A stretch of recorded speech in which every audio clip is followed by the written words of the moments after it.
Thank you for taking 10 for CNN 10. I'm Carl Azuz. First today, an explanation of a controversy swirling around the Trump administration. It concerns the president, the former director of the FBI, and the White House's former national security advisor. His name is Michael Flynn.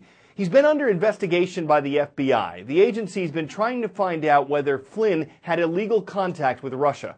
In February, U.S. President Donald Trump had a meeting with James Comey, who was in charge of the FBI at that time.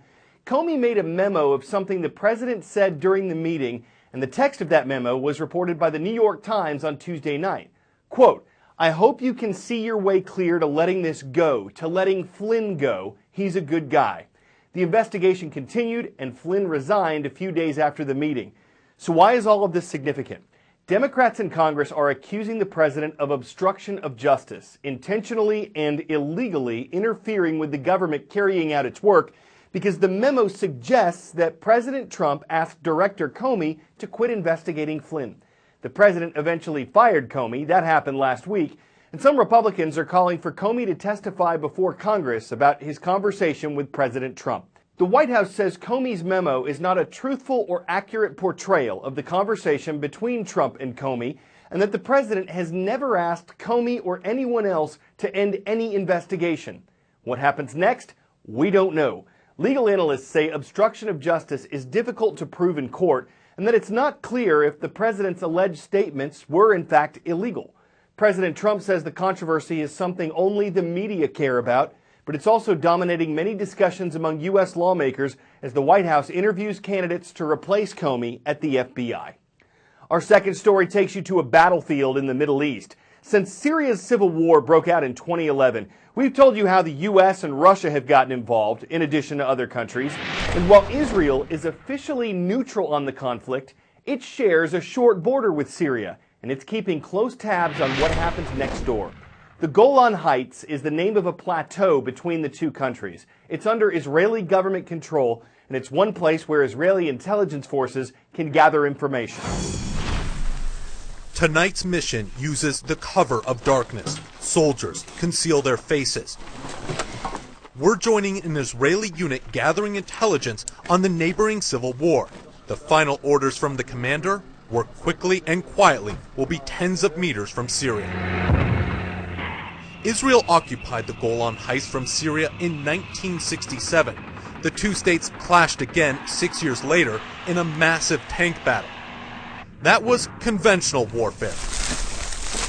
Today, advanced Israeli units patrol the frontier, watching the regime rebels and ISIS on this vast, unconventional battlefield. The threat is very serious because they're always fighting between them, and they can always aim their weapon right here. Earlier in the day, we witnessed such clashes. Automatic gunfire in a nearby Syrian village. Fighting occasionally spills over. Last November, ISIS attacked an Israeli patrol.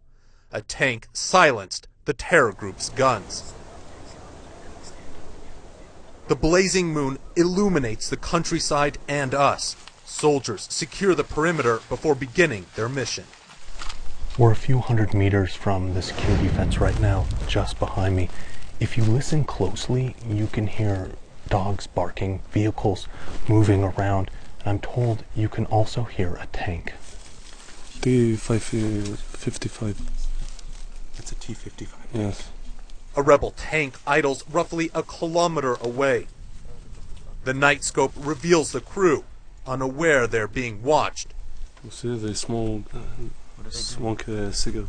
Smoking a last cigarette before bed. We're tracking all of the factions, the battalion commander tells me. We know how to differentiate and separate them. There's a contingency for each threat. Over the past years, intelligence units witnessed attacks, regime movements, and rebels training. One group in particular gets special attention. Hezbollah in Lebanon and Syria threatens the state of Israel, the commander says. We are prepared to deal with this enemy. We know their tactics. The unit finishes camouflaging the position. We leave. Their watch has just begun. 1 hour down, 59 to go. Ian Lee, CNN in the Golan Heights.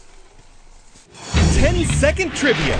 What do cola, mate, and cacao all have in common? Do they all contain caffeine, originate in Africa, contain nuts, or grow on vines?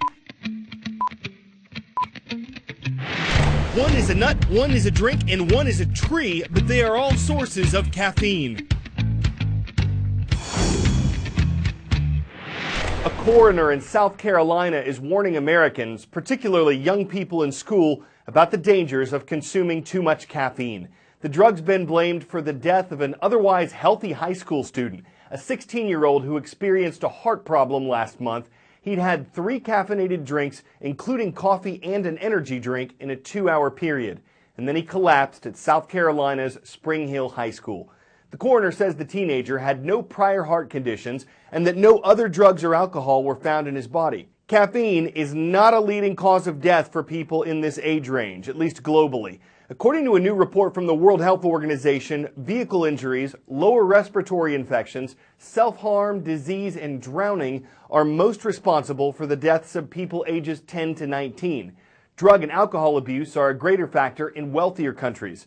And given that an estimated 73% of American children consume some kind of caffeine every day, experts are working to draw more attention to the dangers of this legal drug.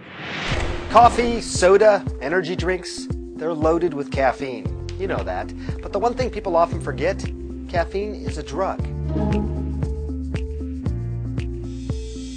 A lot of people feel like they can't start their day without a shot of caffeine. You feel tired, irritable, it's hard to focus. After just a couple of sips, you may start to feel more alert. Your heart rate picks up. Sometimes you even start to sweat. That's because caffeine is a stimulant. Too much, according to the NIH, can lead to restlessness, headaches, dizziness, anxiety, and also a rapid or abnormal heart rhythm. But how much is too much? Well, the FDA says adults can safely drink about 400 milligrams of caffeine a day. That's 4 to 5 cups of coffee. Teenagers shouldn't drink more than 100 milligrams. That's according to the American Academy of Pediatrics. And younger kids, they shouldn't have any at all. Now, when you buy a coffee or a soda, you know you're getting caffeine. When you buy an energy drink, you're also getting other stimulants, however, and that can compound the effect. Bottom line, though, if you're tired, moody, irritable, make sure they're getting enough sleep, eating a healthy diet, and getting plenty of exercise instead of drinking caffeine. Our last show of the season is just over 2 weeks away. We wrap on June 2nd, but when are we coming back? Well, check it. You can know that answer and see some sweet behind-the-scenes footage of CNN 10 by following us on social media. I'm on Twitter at CarlAzeusCNN. We're also on Instagram at Instagram.com/CNN10 and at Facebook.com/CNNTEN, the number spelled out on Facebook. Keep up with us on social media over the summer and get some answers to that pressing question, what do y'all do over the summer?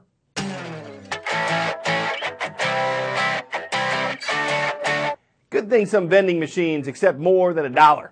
In 2015, we told you about one that dispensed cars out of a glass tower that measured about 5 stories tall. Now this here one looks like it's filled with toys, and it was inspired by a toy store display.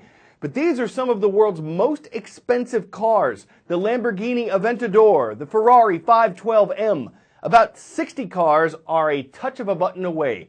The 148-foot high tower in Singapore is likely the world's tallest car vending machine and saves space in a densely populated country. A Ferrari, really cool way to buy if Bugatti have the best and you've got a lot of money to spend, of Porsche. Let us find you something exotic in a vending machine and we'll ride off into the sunset on a CNN 10 horsepower vehicle. I'm Carl Azeus.